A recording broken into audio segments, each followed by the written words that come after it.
Hey there everyone, welcome back to GameVine, and my name is David, and today we are going to review the game of Jamaica. Now, I did a Fast 5 list of racing games, and this one won all out. Now, this was my favorite racing game, so I wanted to get a review out there because it warrants that. And why don't I have a review out at this point? Really, the reason why I don't is because I can't get the other guys to do this one with me, so I said, screw it, I'm just going to do it on my own because this is a good game and it needs to be touted.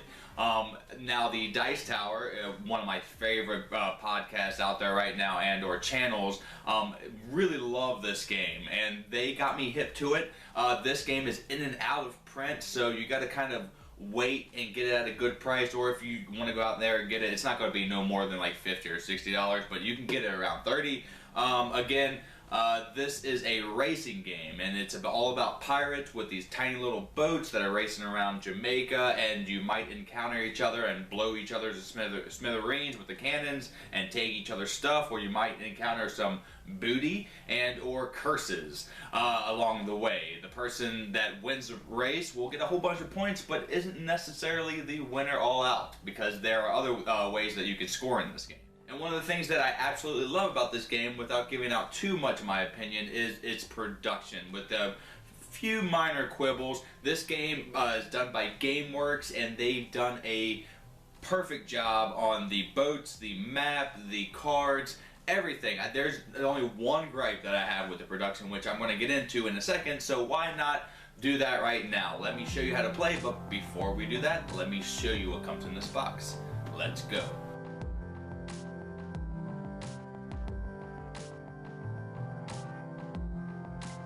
So the components actually start with the box here. Now, it's great art, but it actually is a treasure chest. So when you open it up, the rule book and the back of the game board actually has this doubloon art on it. So it's very thematic, just dripping with theme right from the get-go.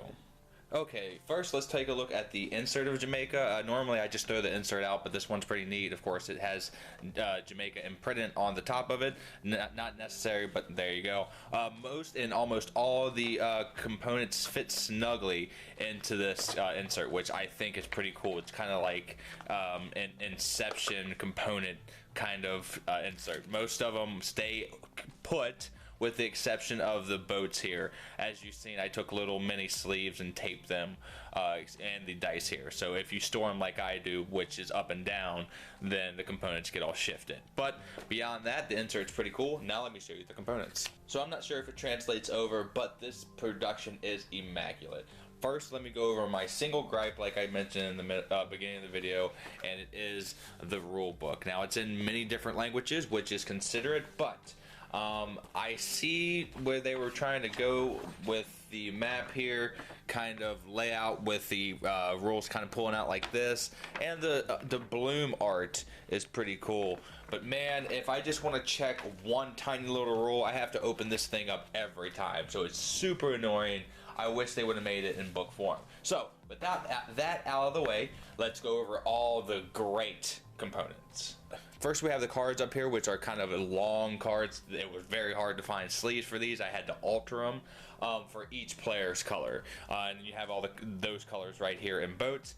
Basically, it has two different sides. It has the player color right here, and then the pictures of the pirates and what they're going to be doing. Now, the picture doesn't matter much at all. You really just want to pay attention to the two icons that are going to be up in the two corners there. So, the thing about these cards, though, is that if you put them in a row, it tells a story. It's a panorama, so it's pretty neat, and each one of the decks consists of the same cards. The other cards we have here are the tiny little booty cards and special things that you're going to be getting. I'll go over those a little later.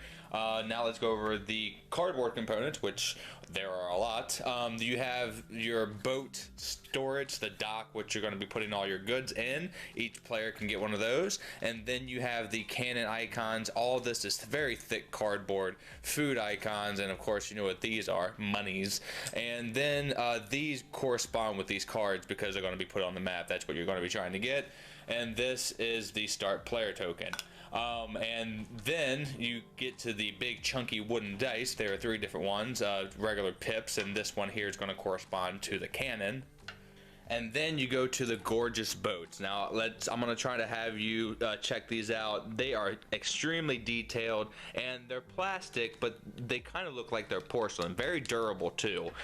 Each one looks the same, but they all are really nice and very lightweight, and such a visceral piece to this game. Then lastly, you have the actual board. It's pretty. I like it. The colors are very nice. It's a good palette. But the cool thing about this board is it's double-sided, and they don't have anything of purpose on the back other than it just looks gorgeous with all these golden doubloons everywhere. And if you're going to make a board that doesn't have anything on the back and you have a little bit of money to spend, do this. It's really cool. Not necessary at all, but I love it. So those are all the components. Now let's get to how you play this game. So here we have the game of Jamaica set up for 3 players. I know, quite gorgeous, but we're going to make this game even more thematic by adding a spice up your life component that I showed you how to do in a video prior to this. And I happen to have a chest because you have the treasure cards that are going to be resting in this chest portion right here. But this chest that I have fits it perfectly and adds even more theme to the game that is already highly produced. So if you have something like this, you can always put it right there. So we have everything set up. The cannon dice is on standby and the other dice, and then you have your storage area or your dock for each player, and you're going to add 3 food and 3 doubloons to each player's dock because you're going to be giving things up, but you're going to be earning things as well. Then you have the treasure tokens on the skull area here. That's important because when a player lands on these spaces, they will take this off, and then they will draw 1 card from the booty chest there. You also put your boat tokens on the Port Royal starting spot, and then you're ready to go. You'll decide who the captain player and or the start person is, however you want to, and then you draw 3 action cards from your corresponding deck of your color boat. So the game is really quite simple. It breaks down into 4 different phases. The captain will roll these dice and place them in the day side and the night side, however he wants. And then each player will choose one. In the second part of the phase, you will choose a card, place it face down in front of you, and then starting with the start player, in the third part of the phase, you're going to be executing both actions, the day side and then the night side, and then the next person will do that, executing both of their actions, and it's going to correspond to these dice. I'm going to go into this a little more detail in a second. And then the 4th phase is the end of the round. And in the end round phase, you draw 1 card, replenish your hand back up to 3, and then you pass this compass to the left, making that person the start player and or the captain. And you'll continue to do this, racing around Jamaica, going through different paths, picking up these treasures and getting good things and or bad things that might be curses, until one person passes the finish line, which is the port here, and then everyone will complete the round of turns, and then you will get the points indicated on the space here. If you at the very end, when the end game is triggered, you get 15 points. The other things that count for points are gold as well, so the person with the most points at the end of the game wins. Now let me break down the turn in a little more detail.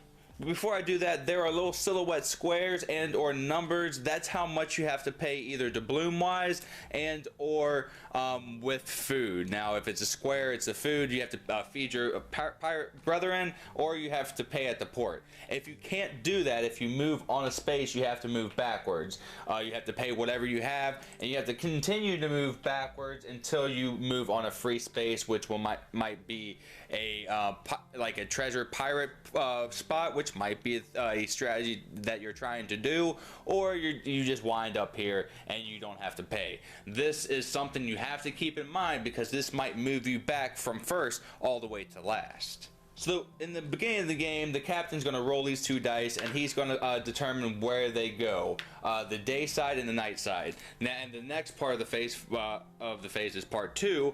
You're going to be picking one of these cards and putting it face down, and you're going to be indicating what you're going to be doing when it corresponds to the dice here. Now, there are different emblems. Cannons, that's how many cannons you're going to be getting in the day, and you're going to execute both of these. Like I said, the art on here is beautiful, but it's pretty irrelevant to what these cards actually do.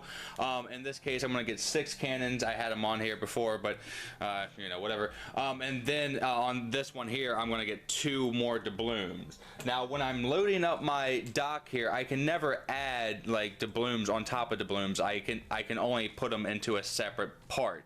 That's important because if all my ports are, you know, full, and say if I'm going to get more doubloons here, I'm going to have to either pick to either toss the incoming doubloons away or take out the food or the cannons to make room for the incoming doubloons. I can never replace doubloons with doubloons or cannons with cannons, so that's something you also got to keep in mind. So the other things that you can do, the arrows, the red arrows, you're going to be moving back, so you would move back 6 and you would move up 2. It might be a strategy that you're trying to get something there, but those are all the emblems. It's just moving, trying to get, oh, there's also food on here as well. You can see that one right there. But it's very easy, very accessible. Once you know what you're doing, and it's easy to explain, I just basically told you how to play the game in like 3 minutes. You are off to the races. And the one other thing that I want to explain to you in the game is combat. So like I said, you're going to be executing both of these moves. So let's say this guy is going to go 1, 2, 3, 4, 5, 6. He has to pay 5 gold, and he can do it from any hold. He can take a little bit from one thing if he wants to, just to pay it. And then now he's going to be moving in the nighttime. 1, 2, but let's say if he moves 3, he is going to be attacking the ship right here. Now he has the advantage because he's going to be rolling this dice right here to determine how much damage he's going to be doing to this boat, this player. If he so happens to have any cannons, he can spend cannons to add +1, and also the defending player can spend cannons as well. So the attacker is going to be rolling this dice, and it's broke down as 2, 4, 6, 8, 10, and a burst symbol. Now this is what you're going to be attacking with. So if I roll here and say I have 3 cannons, I have 7 going against the green player. Now if I were to roll this burst as the attacker, I would automatically win. If the defender rolls the burst and I didn't on my first one, he automatically wins. So that's what the burst means. So let's say this green player, he is adding 3 to his total, so you know that I have 7. He beats me because he has a total of 9. So in this result, the player who wins gets to take one of 2 things. If you have any treasure cards, I'm going to go over the treasure cards after we explain this rule here. I can take that from him, and always the treasure cards are always unknown, so they're curses, and there are good things as well. So the green player can say, yeah, give me one of your treasure cards, and they can put it in front of them, or they can take all of one port that they have, so they can take all my doubloons. So those are the 2 things that they can take. If there were other things like food or cannon, they could have took those as well. So that's how combat works. If the attacker would have won, they would have taken something from the defender. So that is how that works. So those are the basics. It's really that simple. Now let's go over some of the treasure cards that you can get. There are +7, so this is how you can score more points. This one right here gives you 2 times the bonus on your cannon attack. So if that's 6 right there, it would be a 12. That's insane. The curses, like I said, you get negative points. So that's what you're trying to do. Also, the one thing that I didn't say when you're doing combat, if you win, you can also, instead of taking a treasure, you can give a card away. And people know that you're not going to give anything good away, but that means you're going to be giving away a curse. So that's a third option that I left out. But take note of that. The other things that you have here, you get +2 to your cannon with this cannon card. Not as well good as the 2 times, but you know, but there's a -4 as well. This map here allows you to have 4 action cards in your hand, so that's pretty cool. More gold options, 5+3 and all that. So those are all the treasure cards. And that is basically how you'll play. Like I said, you'll continue to do this process, racing around the Jamaican islands, going back and forth depending if you have the food or the money, and the person who gets to the end right here will trigger the last round, and there are scores on the map here. It starts right here at 2, 3, 4, 5, and if you end here, because again you play out the round, even if the first player triggered here, you're going to have a turn to move up. There's a red line here saying that you get -5 if you don't cross this at the end. You will add up all those scores, that number, your treasure cards, your gold. You get 1 point per gold that you have, and you see who is the winner of the Jamaican race. So that's how you play the game. And now let me go to my thoughts and give this game a grade. Let's go. So let's sum it up. That is Jamaica, and if you can tell by the excitement in my voice and the way that I'm presenting this game, it excites me. So the grade's going to be high. I settled on an 88%, which is a B+ for Jamaica, and I think it deserves that high of rate of the game. The racing aspect is something that I like, so I might be a little biased. The pirate theme comes through a little bit, even if it's just within the components, but you know, it's something that you can really just see and be like, ooh, I really want to play that game. How do you play it? Well, let me teach you in about 3 minutes, because all you have to do is know that you have to roll dice and play accordingly. If you have 2 minutes or 3 minutes to spare, you can learn this game. Now, it is a light game, with that being said, so don't go into this game if you're a hardcore gamer thinking you're going to get that deep satisfaction, but this game wouldn't work any other way if it wasn't a streamlined kind of gateway type game. And the production is one of the things that keeps this game in a higher tier for me personally, but I do like the way that it is kind of planning ahead, not extreme planning ahead, just, you know, a few steps ahead, and I've never seen a racing game kind of do that. I like the little things that you can cut throat, kind of destroy your opponent by taking your cannons and blowing them up, and then taking some of the stuff from them or giving them a curse, which is so fun. And that's just a little tweak in this racing aspect, just to add a little more depth into the game. If it didn't have that little thing, I don't think I would have liked it much, but it does have that. So you're kind of gauging, okay, do I just want to move around and go the long way instead of doing the shortcut and get the treasures along the way, or do I want to try to take Jerry's gold because he had a stockpile there and I can just follow him, attack him, and keep getting money from him? So the strategy is there, and I don't know, it's just something about this game. I know why Sam Healy of the Dice Tower loves it so much. The first time I played it, it was an experience that I was like, oh man, this is how a good racing game is designed.